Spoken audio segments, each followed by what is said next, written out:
नमस्कार दोस्तों। आज मिश्रास थॉट्स की ओर से हम एक नई और दिल को छू जाने वाली कहानी लेकर आए हैं। सबसे बड़ी गरीबी। शुरू करने से पहले एक छोटी सी गुजारिश है। अगर आप इस चैनल पर नए हैं तो जरूर सब्सक्राइब कीजिए ताकि आपको हर हफ्ते ऐसी ही नई और सच्ची कहानियां सबसे पहले मिलती रहें। तो चलिए कहानी शुरू करते हैं। Let's listen. रात का समय था। आसमान में बादल गरज रहे थे और सड़कें सुनसान थी। शहर के सबसे बड़े सरकारी अस्पताल के बाहर एक बूढ़ा आदमी भीगी जमीन पर बैठा था। उसकी आंखें अस्पताल के गेट पर टिकी थी, मानो किसी अपने की झलक का इंतजार कर रही हों। हाथ में फटी हुई चप्पल, बदन पर पुराना कुर्ता और माथे पर चिंता की गहरी लकीरें। ठंडी हवा में भी उसका पसीना नहीं रुक रहा था। उसका बेटा आशीष एक एक्सीडेंट में बुरी तरह घायल हो गया था। उसे तुरंत ऑपरेशन की जरूरत थी, पर डॉक्टरों ने कहा खर्चा ज्यादा होगा, खून की जरूरत होगी, इंतजाम जल्दी करना होगा। रामनाथ, जो खुद अपनी दवा के लिए भी दूसरों की तरफ देखता था, अब बेटे की जान के लिए खुद को बेच देने को तैयार था। वक्त कुछ साल पीछे चला गया। वही आशीष जो बचपन में अपने बाप से लिपटकर सोता था, वही आशीष जिसने बड़े होते ही बाप की गरीबी पर शर्म महसूस की थी, एक दिन गुस्से में बोला था, आपने क्या किया जिंदगी में? न पैसा कमाया, न नाम। मैं जब बड़ा बनूंगा तो किसी से झुककर नहीं मिलूंगा। और फिर वो शहर चला गया। नौकरी मिली, पैसा आया, रिश्तेदारों के बीच रुतबा बना।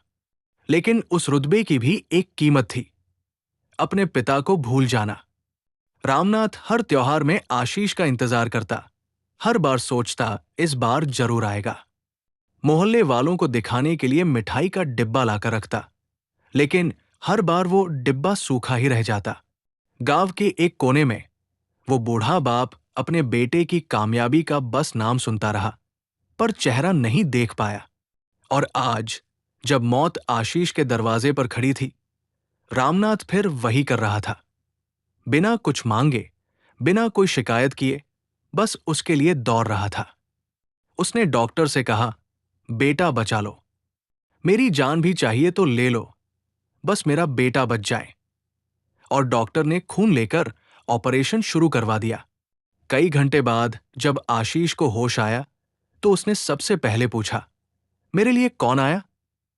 डॉक्टर ने मुस्कुराते हुए कहा, वो आया है जिसे तुमने सालों से देखा नहीं, पर जिसने तुम्हें बिना देखे भी हर दिन याद किया। वो जिसकी फोटो तुमने फ्रेम से हटा दी थी। वो जिसे तुमने गरीब समझकर छोड़ा था। लेकिन आज उसी के खून से तुम्हारी जान बची है। तुम्हारा बाप। आशीष की आंखों से आंसू बह निकले। वो उठा, लेकिन रामनाथ अब भी वही बाहर बैठा था। जब आशीष उसके पास पहुंचा तो रामनाथ ने धीरे से कहा, अब तो पहचान लिया ना बेटा, चल अब घर चले।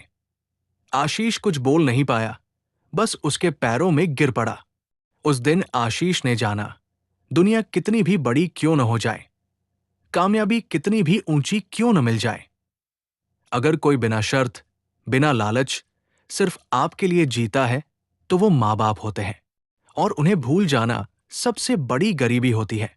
अगर आपको पसंद आई हो तो एक लाइक जरूर दें।